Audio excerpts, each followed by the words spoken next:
How's it going, everyone, and welcome back to another video. This video is long overdue, but today we will be programming an expert level Connect for AI, which is going to be a lot of fun. If you haven't already, I recommend you check out the video I did before, like a while ago, on, just programming the Connect 4 game. And what we're going to be doing today is building off of that and actually implementing the AI. If you don't want to go through all the effort of programming the game from scratch, you also can just go to my GitHub page, and I'll link to this in the description, but there's this file connect4.py. So if you just click on the raw there and just copy all of this, this is going to be the starting point from this video. I'm going to be programming in Python 3, and I'm using Sublime Text as my editor. So I'm just going to call this connect4original.py. Also, if you haven't seen it already, I really recommend you watch my video that I did called How Does a Board Game AI Work? Because basically what we're going to be doing in this video is following along kind of the steps that I go through in that video on the theory behind a Connect 4 AI. So it really will help you with the background information on how everything works, because it can be a little bit complicated at times. Once you have the file locally, just make sure real quick that it runs properly. So when you run this original file, you should, why is it not running? You should get a screen that pops up that looks like a Connect 4 board, and you just take turns being the yellow and red player, dropping pieces. I'll finish this up real quick. And it should do something like that when you win. You don't want to have any errors to start off, so just make sure that everything's working properly before we actually get into the AI. And with this AI, we're going to start off just like I did in the How Does a Board Game AI video work, with the simplest approach we can think of for the AI. So we're just going to have the player 2 just drop a piece randomly somewhere on the screen. So that's what we're going to start out with. Before we begin, take a second to review the code and make sure you kind of understand how all the pieces fit together. Because as we go through the steps of the AI, if you don't really understand how the game is working, it's going to be kind of confusing the steps that we're implementing. And to start off, we are implementing the random dropped piece AI. So we're going to have to go down to our game loop, which is here. And in the initial game, we were checking for the mouse button down event. And then based on whose turn it was, so turn equals 0 was the red piece, I think. And then the else statement was player 2, and that was the yellow piece. We are making the drops based off of that. In this random AI situation, we are now not going to have player 2 drop when a mouse click happens. We'll have player 2 drop whenever, right after player 1 has made the move. So once player 1 makes the move, that should trigger player 2 to make the move. And to kind of make some of this clear, I don't like having turn equals 0 popping up in the code all over the place. These are called magic numbers. So what I'm going to do real quick is, just to make things a little bit more clear, is I'm going to go up here and define a static variable player, which equals 0. And I'm going to have a static variable, or kind of just a variable called AI equal to 1. And that will just, when I'm making these variables, will make it a little bit easier for me to read the code, and also as we implement some of these functions with the AI, it'll make it a little bit easier for us to understand how to implement it. So now turn equals 0 is turn equals player. And then for this, we don't want to end the, let me make this a little bit smaller just for a sec. Oh, that's gonna be too small. Make it bigger, but we don't want it to be in the if statement, if mouse button down anymore. We want it to be outside of this for loop, because it shouldn't depend on an event. It should just depend on when this, happens, which we can store separately. So we're going to move this back a few.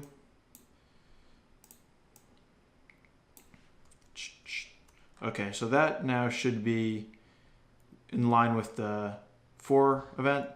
And instead of an else, we can't have an else without an if above it. So what we're going to do now is we're going to do if turn equals AI, and I guess we'll also do and not game over, because we don't want a piece to drop after the game has already been finished. So if turn equals AI and not game over, then we have the random AI making the decision.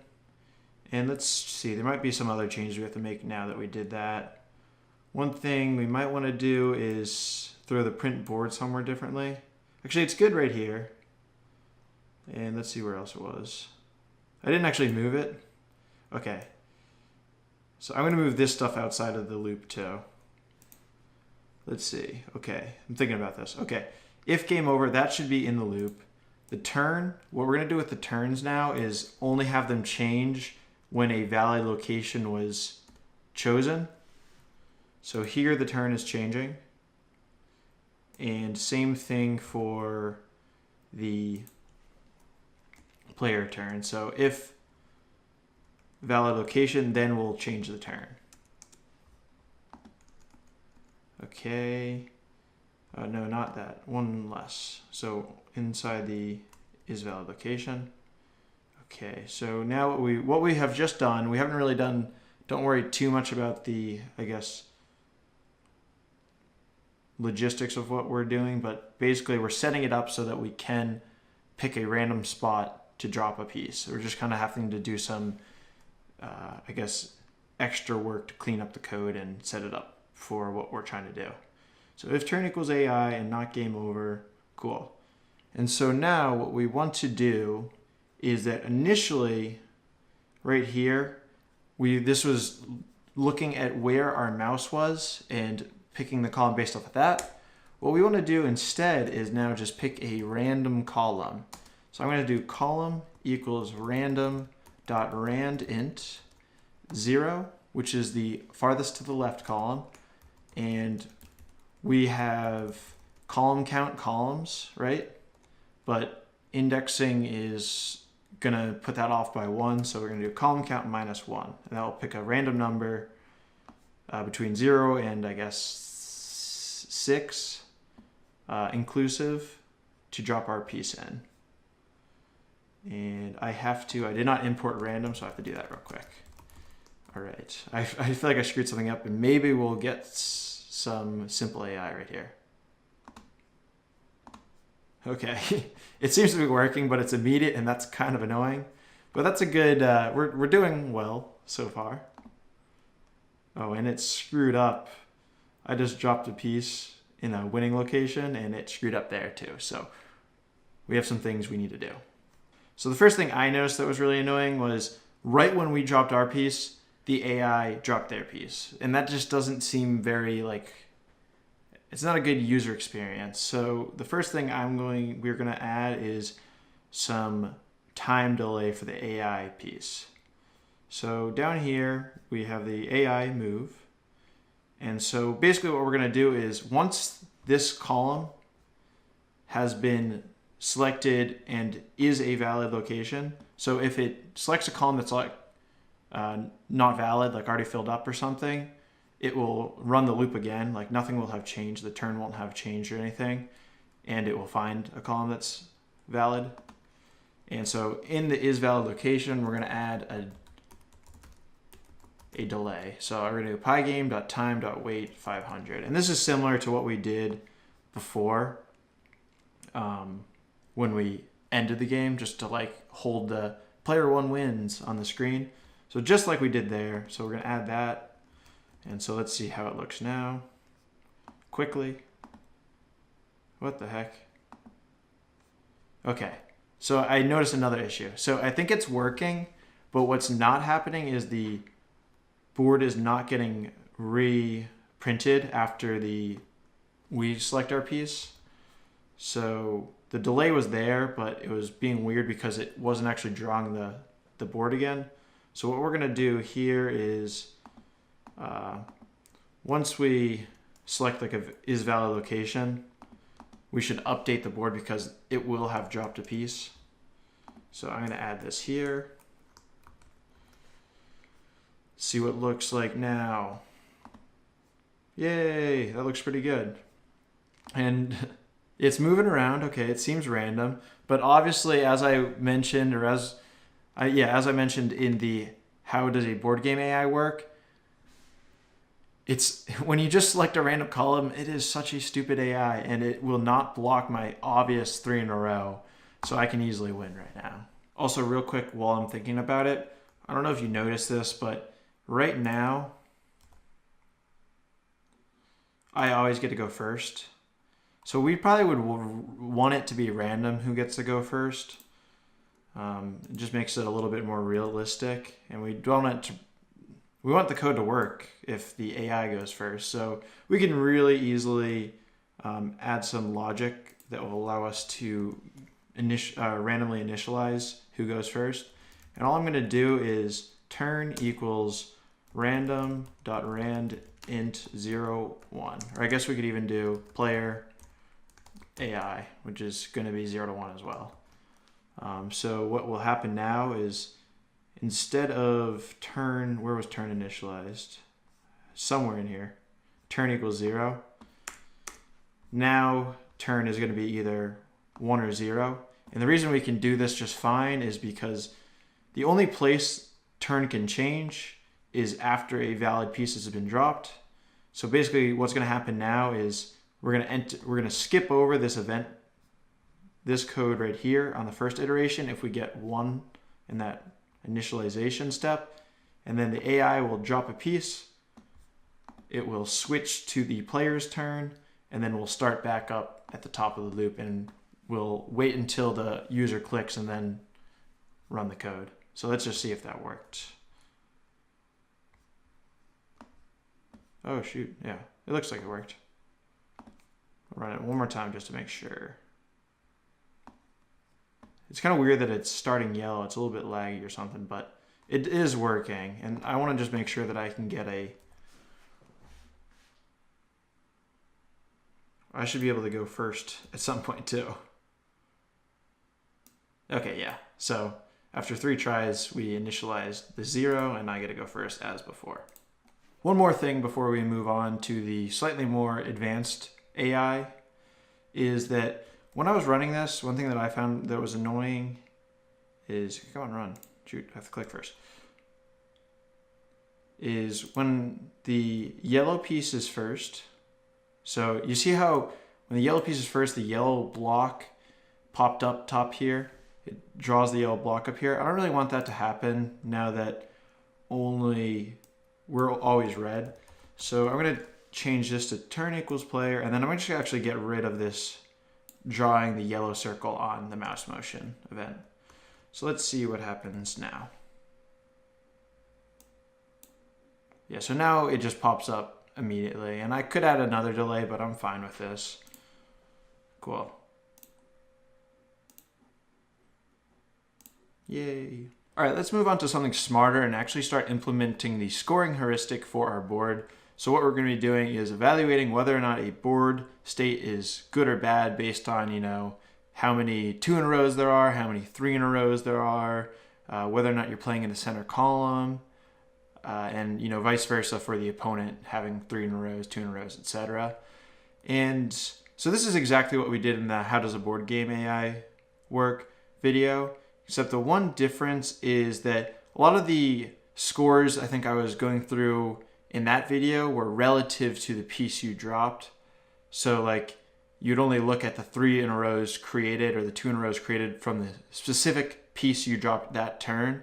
What we're gonna have to do when we're implementing that so that we can use the minimax algorithm is do that relative. The score will be it will be independent from which piece was just most recently dropped. So you'll kind of look at all of the board and count how many 3 in rows, how many 2 in rows, etc. Let's define a function called score position, which will assign the score to our board. So I'm going to define this right under the winning move function. So score position. And if we're scoring position, we're going to need to take in 2 things, in my opinion. We're going to have to take in the board, obviously.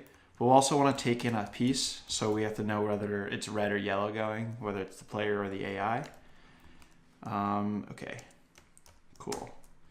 And this is going to be pretty similar to how we did winning move, or in a way. Basically, what we're going to have to check is look at the whole entire board and basically be counting the number of 2s in rows, 3 in rows, etc. I think to start off and make things easier, let's just count whether you win or lose. So we'll just be looking at 4 in the rows. And we'll start off with just horizontal. So horizontal for score, horizontal I'll say. And let's see. One thing I want to do real quick, just it's on my mind, is piece is defined as 1 or 2. So 1 is the player's piece value and 2 is the AI's piece value. And that's another like magic number. So I'm going to just try to I'm going to define 2 more variables, player piece and AI piece. Player piece equals 1. And this will just probably make our code a little bit easier to read again. And AI piece equals 2. So let me just go through and try to switch things out. So this would be player piece here. This is AI piece.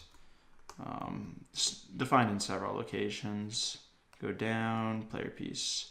Right here, drop piece. This would be player piece. Winning move. This would be player piece. I think this one is something different here. Let's see what else we have. Down here would be AI piece.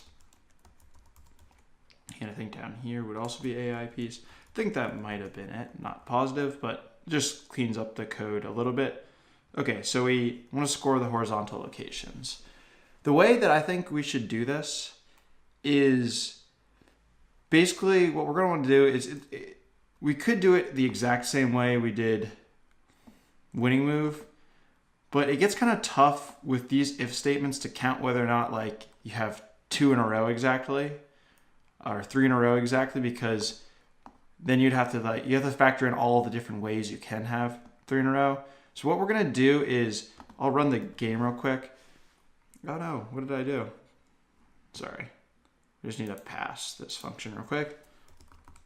What we are gonna do instead of that is basically imagine, so look at my mouse down here in the corner.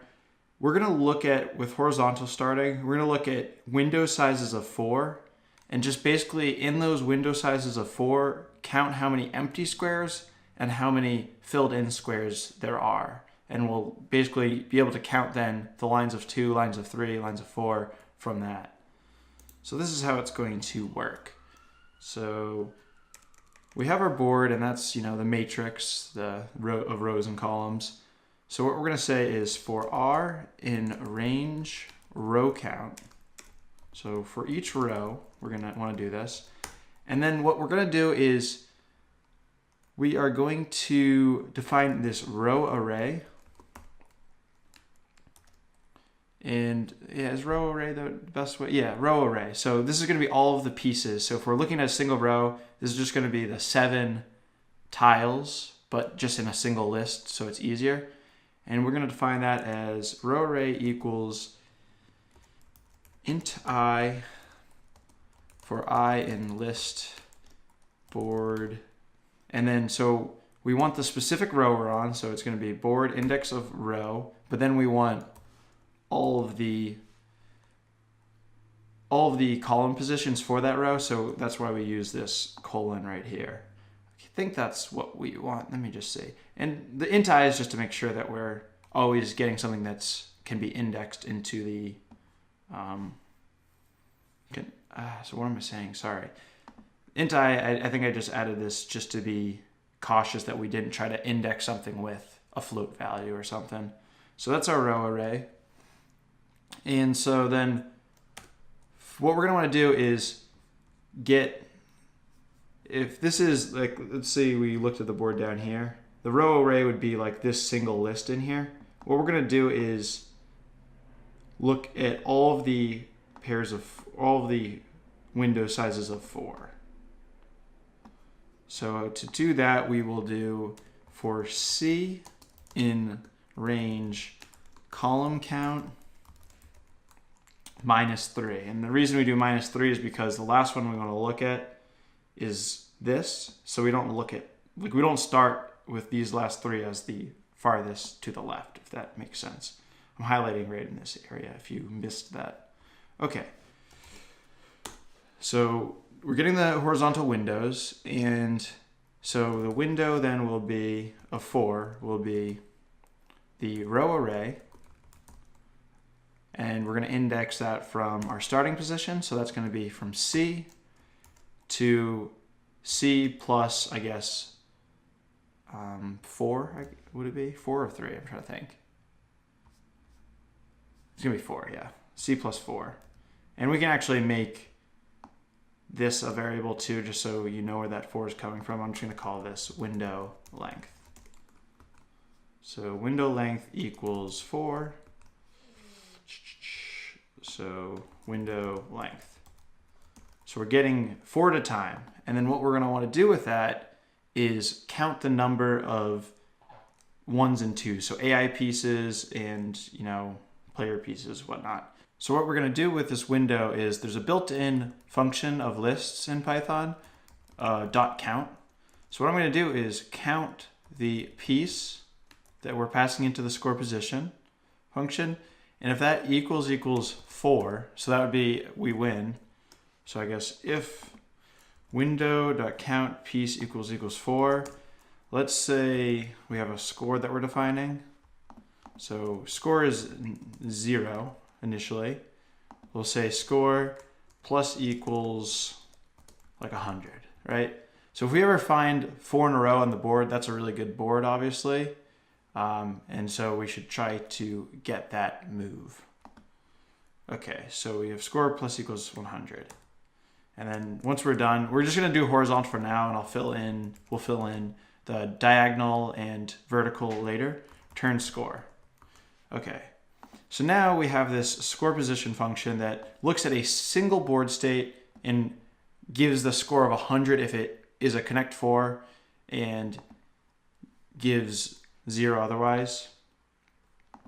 And I guess for the sake of this, let's also preference 3 in a row. Why not? Or maybe, 3 in a row. So if I'll define this above, or I'll define it below. elif window.count piece equals 3 and window.count of 0. So we should define this as a piece too. So empty equals 0. This is just how we are storing the values behind the scenes. Window.count of empty equals 1. Then let's add, 10 to our score. So this is 3 in a row, this is 4 in a row, right? And then we need to define one more function, and that is just like pick best move. And that will take in a board. What else does this need to take in? I'll start with just the board. Potentially, I guess, the piece too. Yeah, why not? Pick best move. So what we're going to do with this is we need to look at all the different columns we can make the move, and then basically run the score position on all of those columns, and then pick the highest score that is returned. So we will write that as follows. So we have a function called, I think, valid locations, if I'm not mistaken. Oh, okay, no we don't. But we can define a function called valid locations real quick. So I'm going to do that. Def valid or let's just call it get valid locations. So this will show us which columns we can actually drop it in, and then evaluate from there. That is the board. We don't need to actually have a piece to figure out if it's a valid location or not. And so valid locations is an empty list to begin. And for column and range column count, we don't have to do the -1 here because this is exclusive, that last value. If is valid location of board and column, then we want to append that specific column because that is a valid location. This is just getting us a list of where we can drop. Just because we'll be doing this a lot, so it's good to abstract it into a function. Valid locations.append column. And then finally, when we're done, we'll want to return the valid locations. Okay, so now we have valid locations. So in our pick best move, we'll need to use this. So valid locations equals get valid locations of the board. And let's think what else we need to do. So what we're going to want to do is for column in valid locations, we'll want to figure out what the row. So basically what we're going to do is to make our life easier is we're going to pretty much simulate dropping a piece and then have this new board that actually gets passed into the score position because we actually just taken a board object there. So we have to kind of simulate each move to actually evaluate using that function. So what we're going to do is use our function get next open row, and that takes in the board and the column. And then this is something that's tricky and not intuitive, is we can't just drop the piece into our current board. Or we can't even do something like this. We can't say like temp board equals board and then say, okay, let's drop piece in the temp board and then row, column, and I guess piece. We can't use this temp board to simulate the drop piece because what actually happens with the NumPy objects that we're using to store all of the values is that this temp board ends up pointing to the same exact memory location as the original board. So what we actually need to do is make a copy of this board. So this is creating a new memory location where our board is sitting. And what we're doing is passing that new memory location into our drop piece function. So any modifications don't modify our original board. Hopefully that made sense. So drop piece, and then we want to basically find the score of the new board. So I guess what happens is this drop piece automatically modifies temp board. So we can just go ahead and do score equals score position of the temp board and whatever piece that we dropped.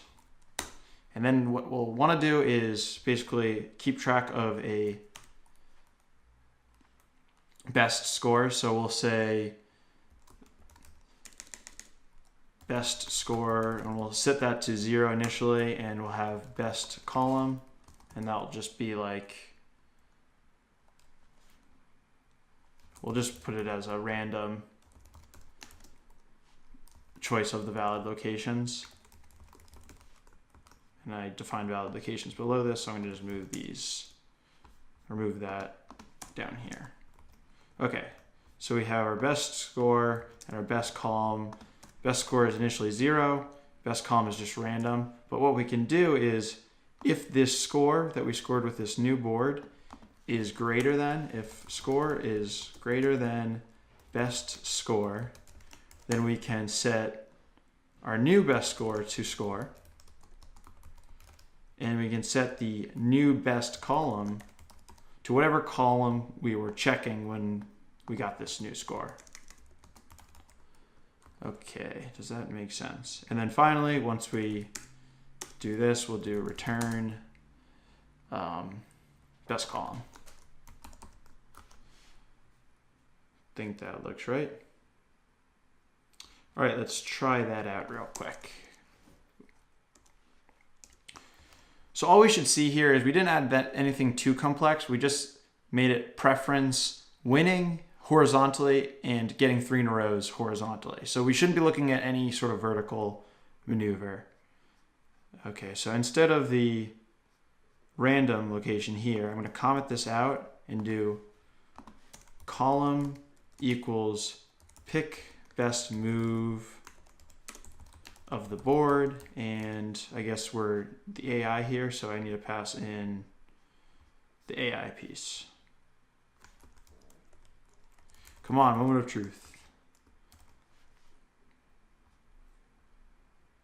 I'm going to just stack on top of Okay, so now we should see it connect 3 in a row. That's what we're hoping for. And it did it. Cool. So I'm going to just stack a top again. The way we scored it too, it should now preference filling this in after I drop, which it did.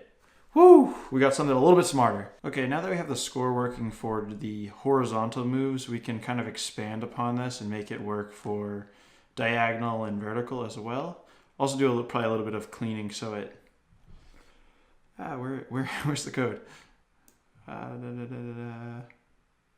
Okay, pick this move. I'm struggling. Okay, yeah, so this is horizontal, so we need to also do vertical. Vertical is also easy, so score vertical we'll do next. So that would be for column in range column count. The ones that are trickier are the diagonals. So we're doing the exact same thing we did with horizontal, but we're going to do it with vertical. And then once we have it for each one, we'll actually probably improve how we're actually scoring this, make it more like we did in the other video. All right, for C and range column count, let's see what else we should do. We should then get the column array, which is going to be similar to the last time. It's going to be int I for I in list. So this time we want to get every row position for a specific column, so we can do it like this, I believe. I think that's what we want.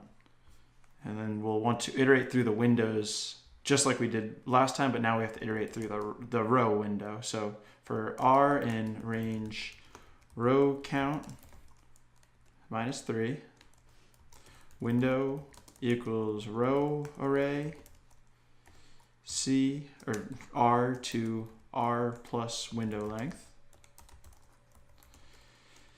And we can copy this now that we have the window, this code is, oh shoot, I didn't want to delete it. This code is the exact same, so I can just add this code. And what we're going to ultimately do is abstract away this window counting stuff to its own function. So, okay. So now it should, if we run this again, it should preference vertical as well. So I'm going to block the horizontal. And it's still stupid, and it actually did block me. That's interesting. But I'm going to let it get... Okay, so now that it has 2 verticals in a row, it should preference making the move right on top of it next, if we did this right. And it didn't, so I'm guessing we did something screwy. It's weird. This is weird. Maybe it's just getting lucky. Okay, it should hopefully win vertically. Let's see. I don't know. We did something wrong. Window count piece. Score plus equals 100. What did I do wrong here? Oh, shoot. I grabbed row array. This needs to now be column array. Okay, sorry about that. And also, for R and range row count, yeah. Okay, that should be good, hopefully. Let's see if it preferences vertical moves now too. So I'm blocking the horizontal. And now basically, once it stacks, oh shoot, I'm gonna block the horizontal again. But, come on. Okay. Let me play it again so you can see exactly what I was trying to show you. Right, so it goes, I'm gonna block the horizontal. And hopefully it stacks on top. Okay, now that it's stacked on top, we should, because it doesn't have any sort of horizontal options, it should stack again. And it does. And so now it should win vertically. Okay, cool. So that we kind of mainly validated that it was getting these windows correctly for the vertical. Okay, so this was getting, if we think about this same graph, it was looking at like the sliver. If we just cut off this one column, it was making a list out of these, these numbers, 0, 0, 2, 2, 2, 2. Okay. Now let's do diagonals. Diagonals are a little bit weird. So we'll start with the positively sloped diagonals. So the ones that are low on the left side and rise up to the right side. So score positive sloped diagonal. All right, so let's just run the game real quick just to see how we're going to do this. So basically, if you look at my mouse, we're going to look at all of the possible ways we can do this diagonal slope. So we can do like this, we can move over, do this, move over, do this, move over, do this, and then rise up one row and do the same thing. So basically now we have to go from like row count -3 as well as column count -3 and do a little bit of manipulating like that. And it's a little bit weird to get our windows, but it shouldn't be too bad. So let's start with this. So we're gonna iterate starting with the rows. So for row R in range row count -3, because we're gonna be cut off at the top because we're going up each time once. And then for C in range column count -3, because we can't just have and that's because we're going to the right each time 4, so we have to cut off early for that as well. And then what we need to do is our window is going to now be, we're going to do a little list comprehension to do this. It's going to be the board at the row position and then at the column position. And what we're going to have to do is we're going to have to add a little bit of value each time. So it should start with 0. So we're going to just add some I plus I. And that's going to be for I in range window length. So basically what's happening is if you think about what I takes on, if window length is 4, I is going to start out at 0. So that's going to be just the position at R, comma C. But then this is going to become 1. So we're going to increase positively 1 and 1. So we're going to go up and across, and that will continue, and we'll actually get our window in the proper, we'll get a window size of 4 that is a diagonal. And this will repeat, this window right here will repeat for all of these values. So we'll end up getting all of the positively sloped diagonals. And so we're going to we can just copy this code here. And we can do the same for negatively sloped diagonals. So for R in range, we'll do the exact same thing. Oh my gosh, stop texting me.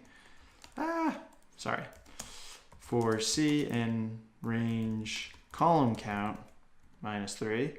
And this is a little bit trickier because now we need to start at the top and go downwards.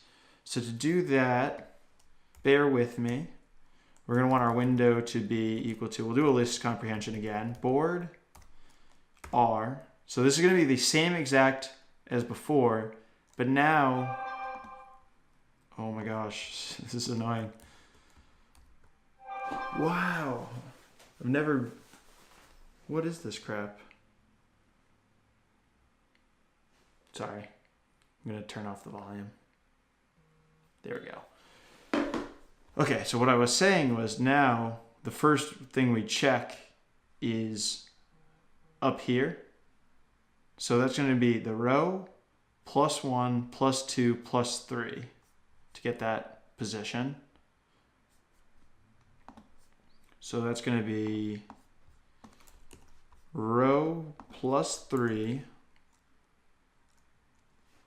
And then the C, I think, will stay the same. No, we're going to be going downwards. So that's going to be C +3 as well to get the position we're looking for because we're going downwards. So C +3. Do we want C +3? Yeah, that should work. Sorry, I'm just confusing myself. Now I guess the C stays the same. So C is normal. And row +3, and then we'll minus I. And we will, in this case, we will plus I for I in range window length. I think that should work. Let's think. So if we think about all the different combinations, start with this position. That's the 0th column. That's good. Then we go down one. The row decreased, but the column increased. Down again, row increased, but the column decreased. Down again, row increase, or row decreases, but column increases. So I think what we did here is good. And we can score that just like we scored the other ones. It's a little bit tougher to test. So what we'll do to test these is we'll temporarily comment out the horizontal and vertical and just see if it, when it has the option and sees a diagonal, that it preferences it. So I'll make it easier for it. So if it puts it here or here, we should see on the next time it putting a 3 in the row. Okay, yep, it did it. I made the moves a little bit quick, but as we can continue, basically, oh shoot, don't make that. If I put it right here, it should, if we implemented these diagonals properly, connect it. Yay!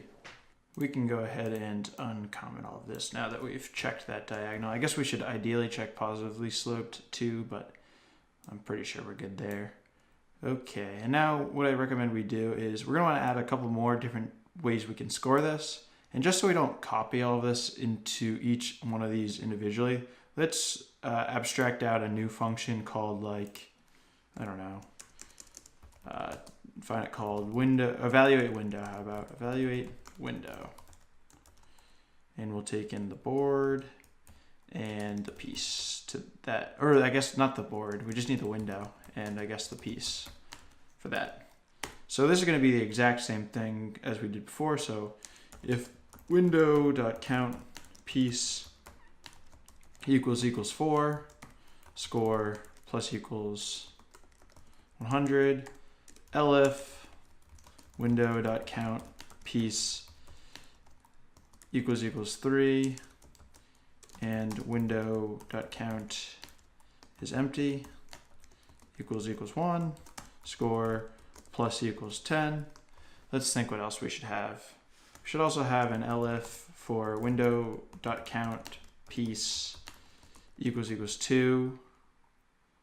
I guess it doesn't really matter if we use if or elif, I don't think, here. And window.count empty. Actually, it does. Oh, no, it doesn't. I don't think it does. Empty equals 2. We'll do score plus equals 5. And these values, these are kind of arbitrary, and I'm fine leaving them as kind of arbitrary values. I don't really need to extract these out into their own variables. I guess I could if I wanted to. But basically, these are the type of values you play around with as you kind of tune and try to make your AI better. Let's see what else we could do. We could also have, like, I guess, inverse piece. So this would be the opponent piece. So I can just call it opponent piece equals, we'll just say player piece. Opponent piece equals player piece. And if piece equals player piece, then we just need to switch it. So that would be then opponent piece would be equal to AI piece. If that made sense what I did. I just was saying that, okay, let's assume we're the AI and set the opponent piece to be player piece. But if we're not the AI and we're the player and we're evaluating the window, then the opponent piece should be AI piece. So what we could also do is something like if window.count opponent piece equals 3 and window count dot opponent, or window count empty equals 1, and then that means the opponent has a 3 in a row, and we could do like score minus equals 8, let's say. So it's like we weigh us getting a 3 in a row more than we weigh the opponent getting a 3 in a row. Okay, just to finish up this function, we should initialize score equals 0, and we'll return score at the end. And this is just going to be, so then when we actually go into the score position, we can delete these lines, and what we'll actually do is do score plus equals evaluate window of window piece. And we just copy this line here for each of the other locations that we added these logic. Cool. Cool. Cool. All right, let's see what happens. Oh no, plus equals none type. Oh, yeah, I should probably return the score. Okay, so we should be seeing some preference. So it should probably want to get this 3 in a row. Yep. Okay.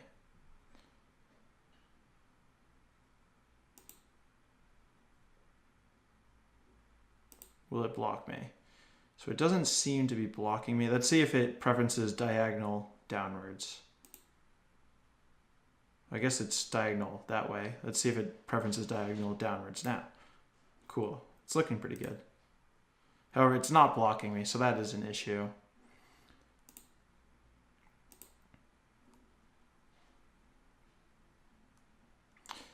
So it's not blocking me, and the reason it's not blocking me, I just realized, is if we look at this, if we think about how this evaluate window is working, we're only calling it for the AI.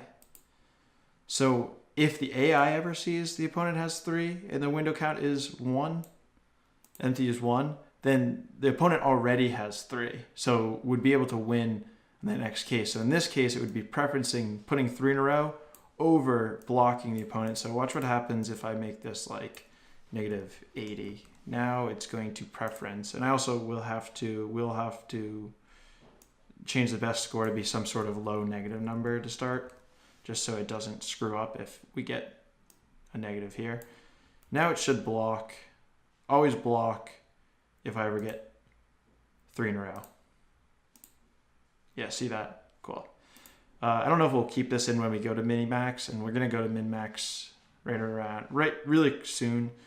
The last thing I want to add before we go to implementing the min-max algorithm is just scoring the center columns and you know, adding preference for center pieces, because that's what's going to create more opportunities with the diagonals and the horizontals, is if you have the center pieces. Okay, so we can get our center array, so score center. And I guess this should be, I'm going to move this comment right below the score equals 0. Move this up a bit. And now I'm going to add the score center column. So we're going to create a center array just like we were kind of making the row or the column arrays within the score vertical.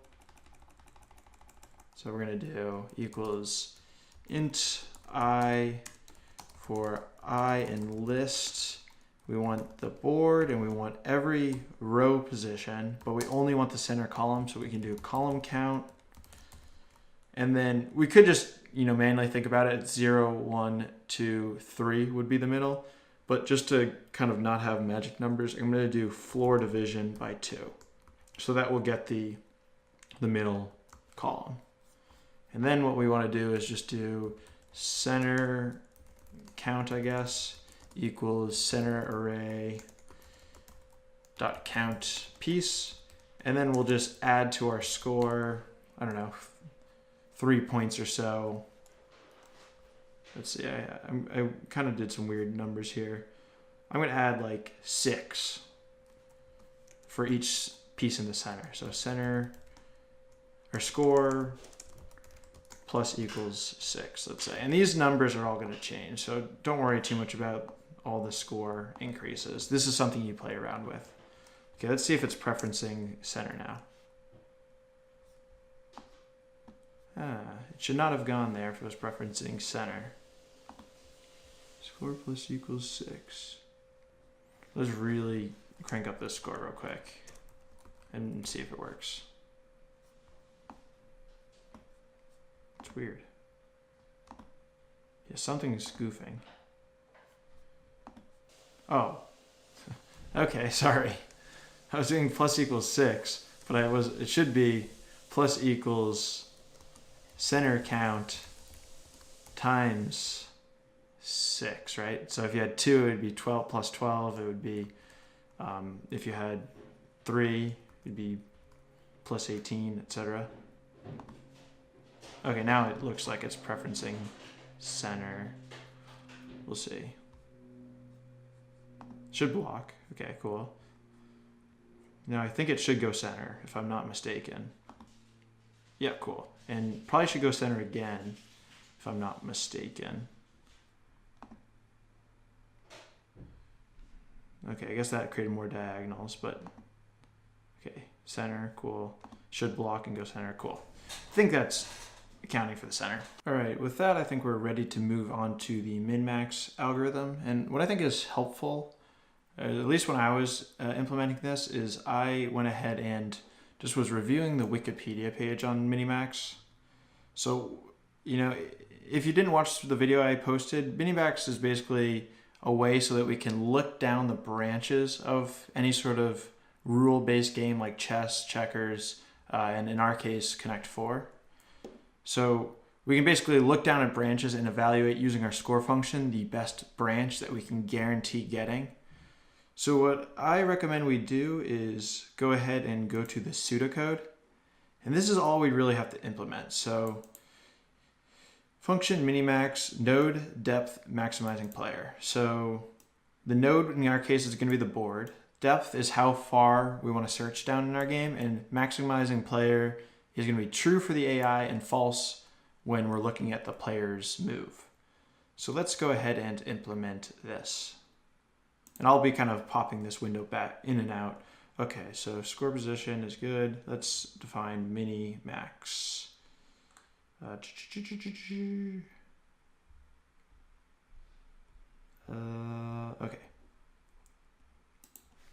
Def mini-max.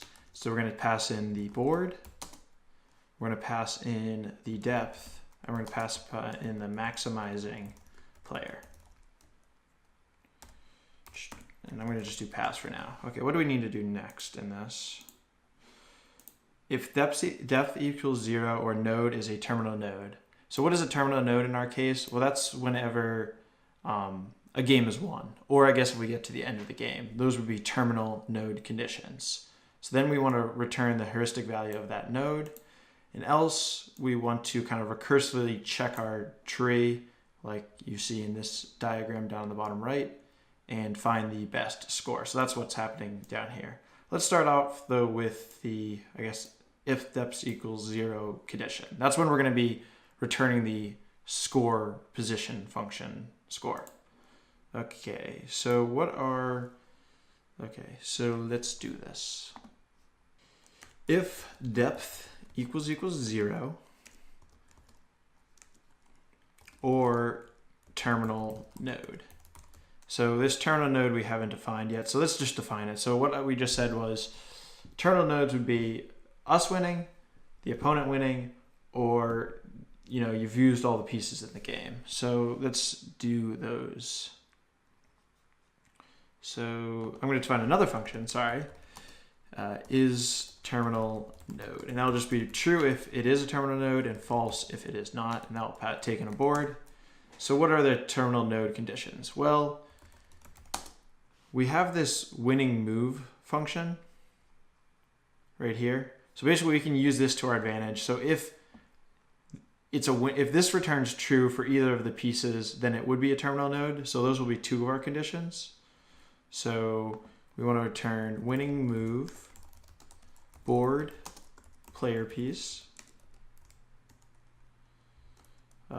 or winning move,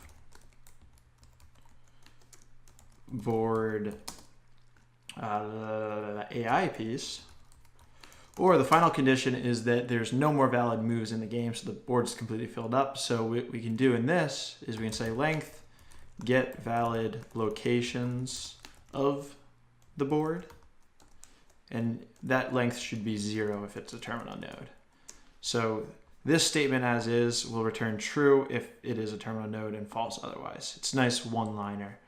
So what we're now going to do is I guess valid locations equals get valid locations of the board. And then we're going to do is terminal will be equal to is terminal node of the board. So now we can do if depth equals 0 or terminal node, or I guess, or is terminal. Okay, what do we want to do in this case? Well, there's 3 conditions. So if we are the AI, then the first thing we want to do is we want to, if it is a winning move for us, the AI, we want to do if winning move. So this is basically just figuring out which case of these 3 we're in. If winning move board AI piece, then we want to return a high score. So return like, a really big number.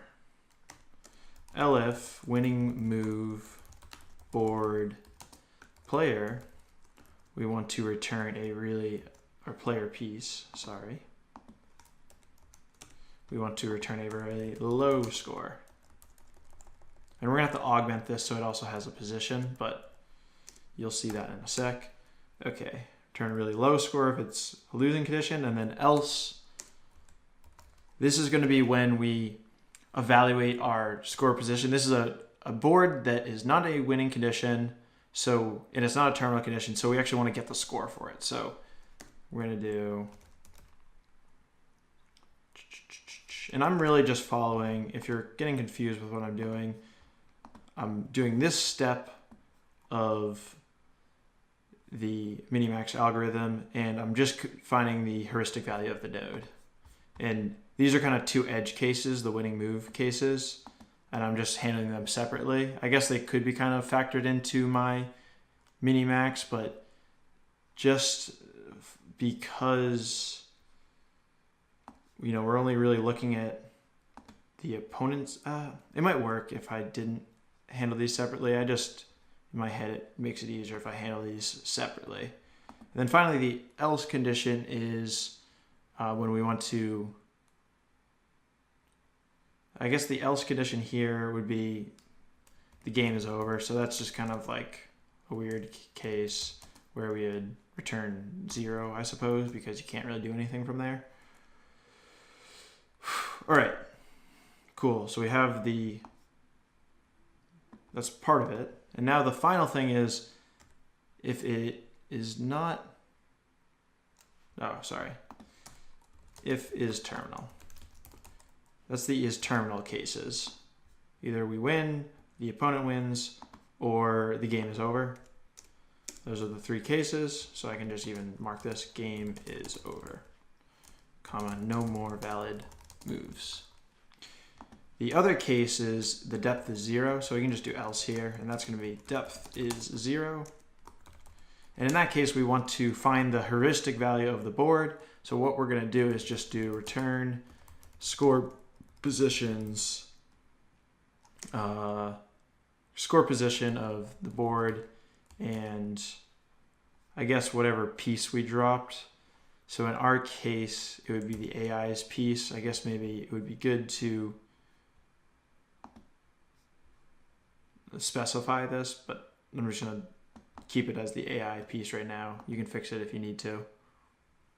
All right, so that's the first part of the minimax.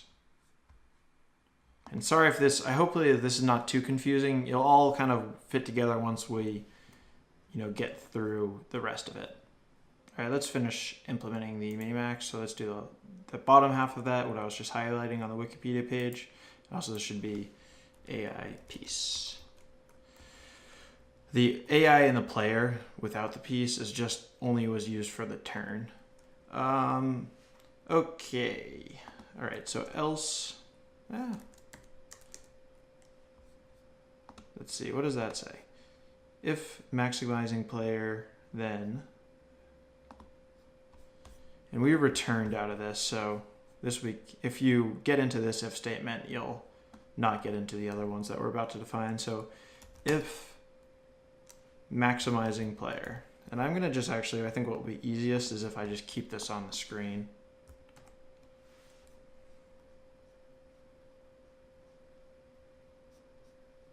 Where is the pseudocode? Pseudocode. Okay, cool. All right, so we have the pseudocode on the screen, and we have the code over here. So, oh gosh, now I have to make this the other half. Okay, not too bad. All right, so if maximizing player, I'm following right here, maximizing player, then we want to initialize the score to some really low value. So what we could do here is, I think we can actually use, if we actually want to specify negative infinity and positive infinity, I think what we can do instead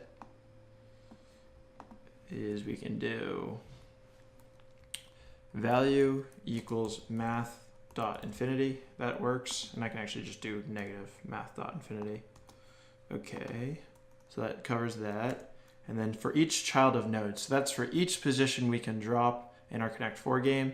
So what we're going to do here is we're going to do for column invalid locations, which I already have defined up here, fortunately for us.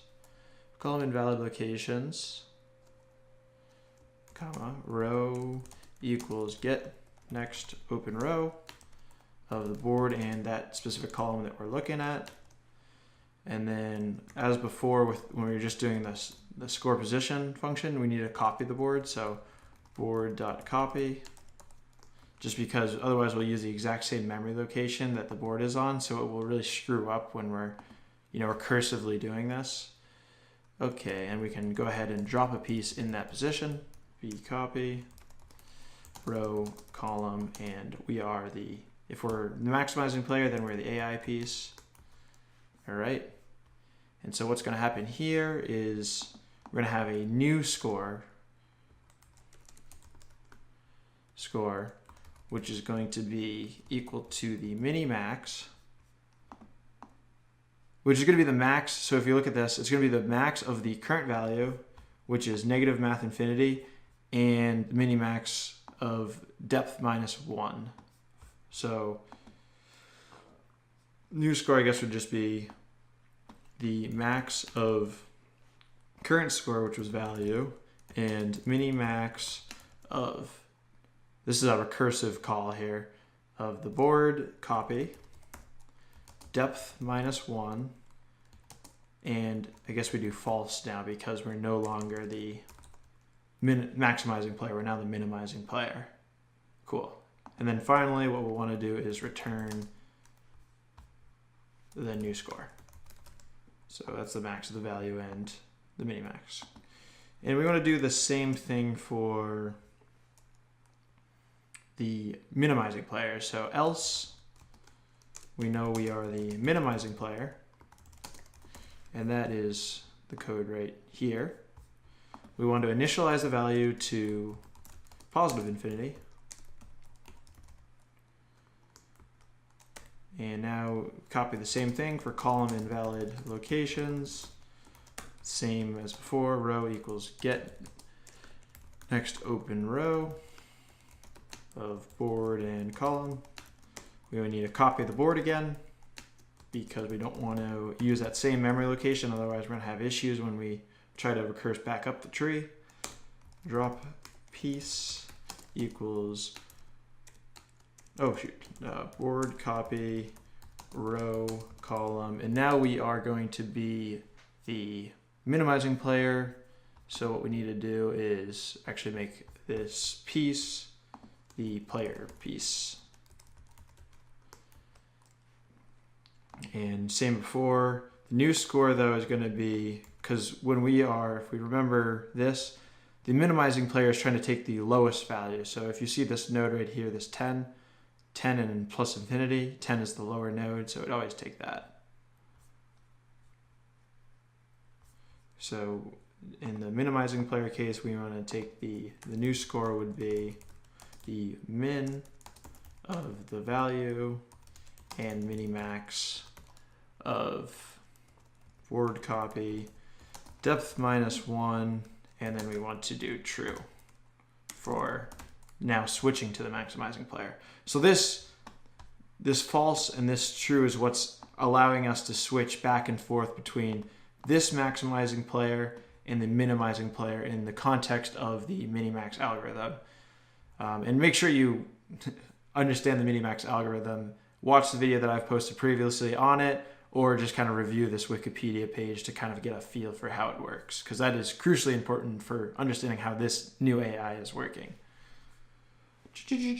Okay, and we want to return value, or the new score. Cool. I think this is about it, right? I think so. However, the one issue I have right now as I look at this is we're returning the score, which is good to know like how good of a move can we make at a certain location. But we also need to augment the score with the column that produces that score. So in addition to just producing or just figuring out what the best score is, we need to figure out which column produces that score. So to do that, we're gonna just actually get rid of this max and min. We're gonna just break it out a bit. It's easier to keep track of what we need. So we're gonna say that the new score is equal to the minimax of that. Same thing for this. And instead of doing it in just one line, we're gonna just bring it to the new line. So if new score is greater than the value equals new score. So this is the same thing right now. If we kept it like this, this is the same thing as the max, the one-liner we just had. But we also want to do something like column. So this column right here is like the best column you can get. So we could initialize this to just a random choice of the valid locations, random.choice valid locations, and same thing for down here. Column equals random.choice of the valid locations. All right, so now what we have is column equals whatever column we are currently iterating on that gave us this new score when we recursively did the minimax algorithm. So that would be call. And okay, that looks, I think this is good here. We also need to now implement it down here, same thing. So this time it would be if new score is less than the value,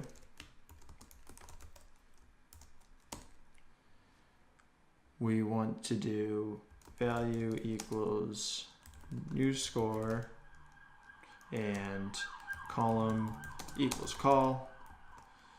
And we want to, okay. And then finally what we have to do is instead of just returning the score, we want to return both the score and the column that produces that score. So we'll return a tuple. So we'll do column and new score. Or I guess value is our final thing that we return. Same thing here. Return, column, and value. And then up here, these are the terminal conditions. So if we get a terminal condition, we don't actually know which column produces the terminal location because it's just looking at the board particular, but we can get that very easily because we would get it through this. So basically what we can do, yeah, so basically when we returned this new score, all right, yeah, so we're gonna augment these, none, just has to basically all be the same format, even though these wouldn't actually produce a column value.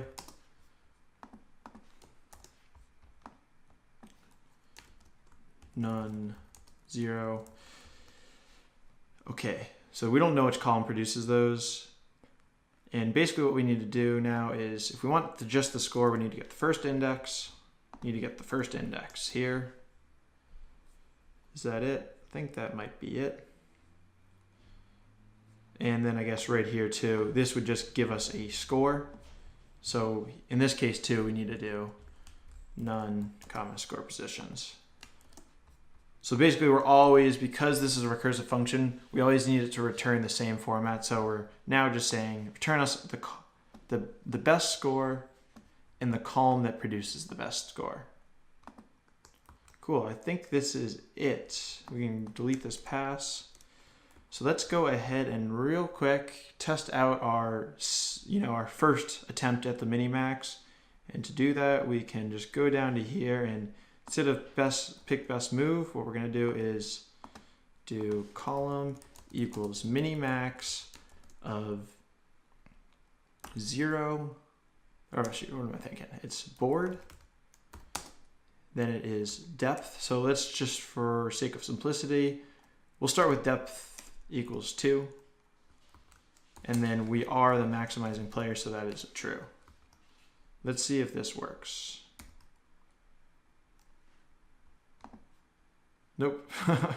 Damn it. Is valid location. Where did we get the error?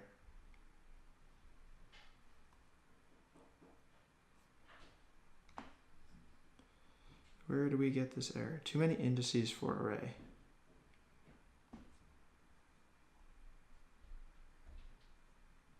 $267. If is valid location. Oh shoot, let's see.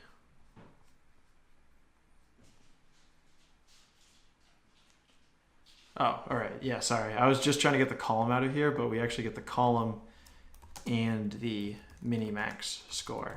So I kind of have to unpack the tuple now. It's not just one thing it returns. Okay.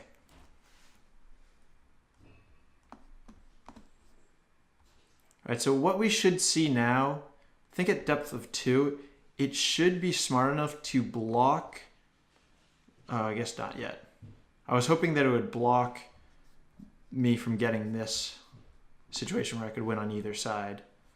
I'm gonna try increasing the depth to 3 and see if it does that.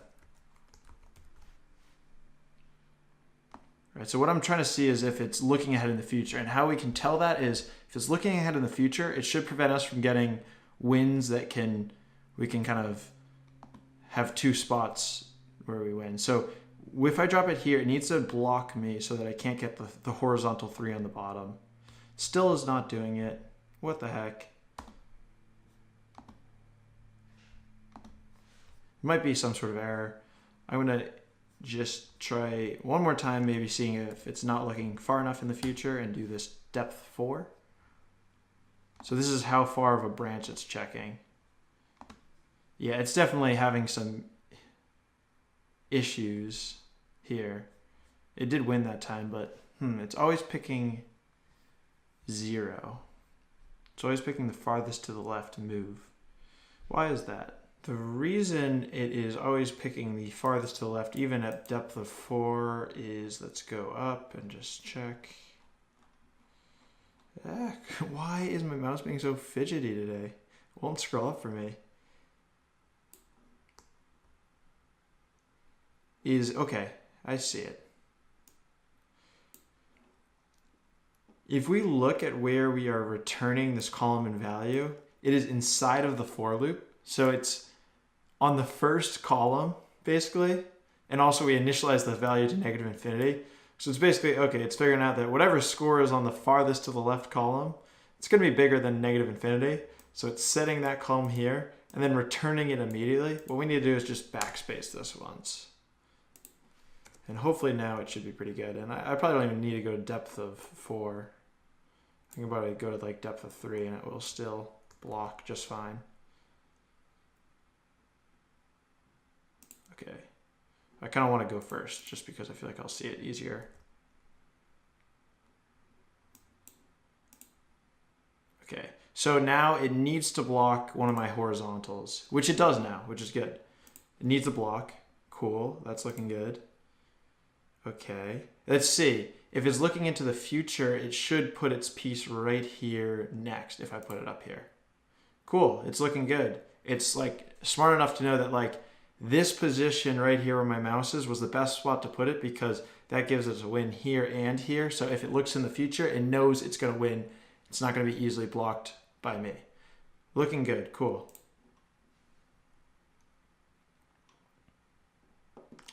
All right. Real quick, just because I'm not positive how I feel about the values that I currently set all these things up here in the score positions function to. Or I guess evaluate window. I'm going to just change these to what I set when I was playing around with this. So the window count equals 4. This actually is pretty irrelevant at this point. I think the only reason this would play in is if we set the depth equal to 0 and it had to use just this evaluate window. So I'm going to leave this in here, but know that this is probably not too important anymore. I'll still keep this value 100. Okay, 3 and 1, so 3 in a row. I'm going to give this a weight of 5.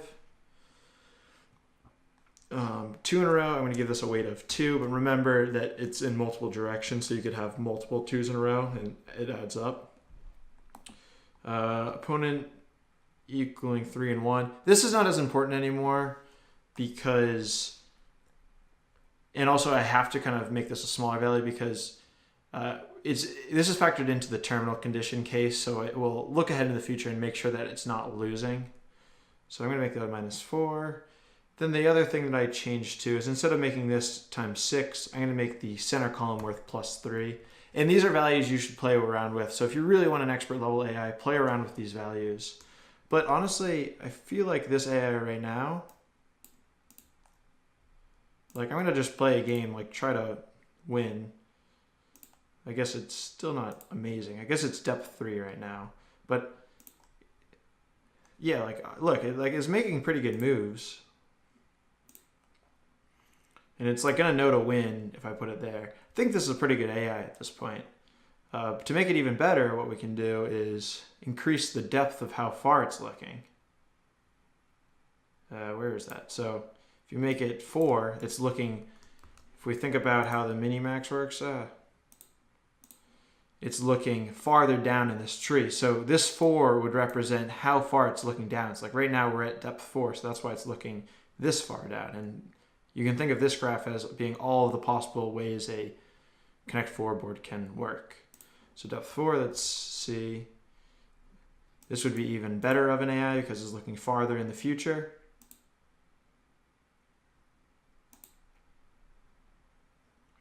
And we could even make this better. Let's just go to depth 5 and see what happens.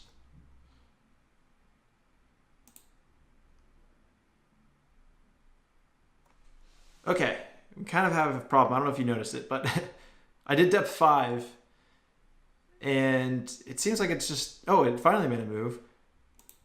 It just takes forever to make a move at this point. Try to like think about why that is. You can even pause the video if you're trying to like think about why that is. But yeah, I mean, if we're doing depth 5 and we think about what the minimax is doing, it is branching out at every step. So if the top of my hands is the terminal node, every time we do a higher, oh my God, I'm trying to be even. Every time we do a higher depth, we expand exponentially more branches. So this is basically like 7 to the 5th power, or maybe even 6th power, because we also look at 0. So it is a lot of branches to expand. So it's going to run slowly. So 5 is probably the max you can really do. Otherwise, if you go to 6, your computer's just going to explode. Not really, but basically it's probably going to freeze up and crash on you if you go to 6. So this gets us to the final thing I'm going to cover in the video, and that is the alpha beta pruning. So it's basically allowing us to go to deeper depth by eliminating a lot of the moves we have to look at. And I didn't actually cover this in the video I posted about how does a board game AI work. So check out a video I posted in the description on kind of the overview of it. At a very high level, yeah, basically it is figuring out that there are certain branches that a computer is just, or an AI is just not likely to take. If it realizes like in a move, if it goes a certain position that it loses, it's not going to go down that branch. So you can just not look further down into the future there. Yeah, so check out that video real quick on alpha beta pruning, and then once you've watched the video, we will implement alpha beta pruning to allow us to more quickly search the depths we want. Okay, alpha beta pruning. So just like when we were doing the minimax, what I recommend is going to the alpha beta pruning Wikipedia page. And there's also pseudocode there, so I think that's helpful. The pseudocode is helpful to follow, but it's just basically an adaptation of what we've already seen with the minimax.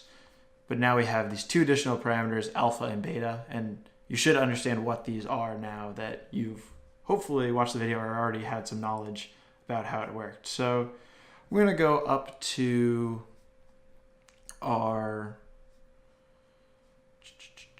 sorry, I'm have this on another screen because I don't want to screw this step up. You should, go up to your minimax function, and we're going to be adding our alpha and our beta to that function. And so we're also going to have to pass this into all of our other calls of it, alpha, beta, and right here, alpha, beta. And we'll also have to do it down here when we actually call this. And if we remember, the alpha and beta should be initialized to negative math infinity. And this is just, I'm looking at right here, the initial call right here, negative infinity, negative math infinity, and true. So that's the initial call. And then, all right, so let's define this new minimax function with alpha beta. And this should be a comma here. All right, so let's see what it's doing. So basically all we're doing is that in addition to getting our max value, we also are just evaluating the alpha. So we can do this below the new score stuff. So alpha equals max of the new score, or I guess the value at this point, we can do value because it would have changed value and alpha. And then which we want to do is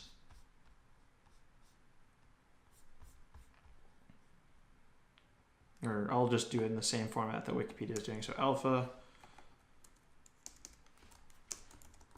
and the value. Okay, and then what we want to do is if alpha is greater than or equal to beta, then we want to break out of our loop. And that is good. And then same thing down here. Now we are the minimizing player, so we want to do beta equals the min of the beta and the value. And if we find that alpha is greater than or equal to beta, then we've reached a condition where we're going to just break off because we don't need to look any more further in the tree, and we'll break. So I think that's all we need to do to implement alpha beta. It's pretty straightforward after you have the minimax up. And so let's run this real quick. I'll probably get an error. We'll see. Shoot, I need to not use my trackpad because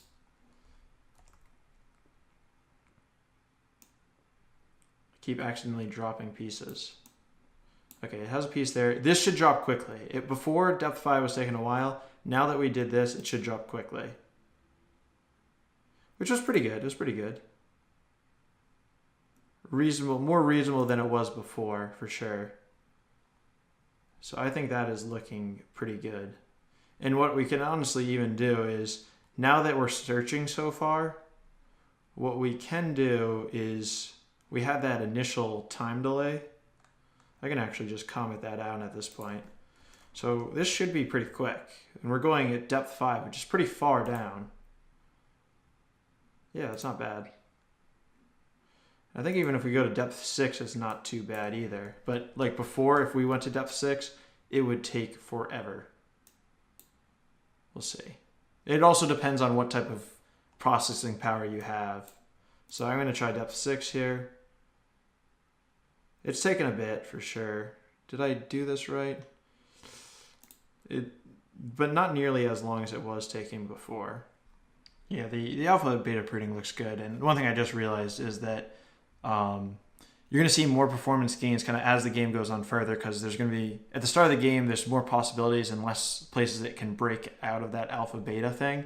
But as the game goes kind of on, you'll have more breaks frequently. So the performance gains will be definitely seen as the game continues on. All right, that's where we're going to end. What I would say too is, like, we have a pretty dang good AI as is, but there are additional things we could do to make it even better. So a couple ideas that I'm thinking about is, one thing is that currently it doesn't weight lower. Like, so if you think of the game, I'm going to run it real quick. If you think of these rows down at the bottom, so like this first row here, the second row, etc., we should weight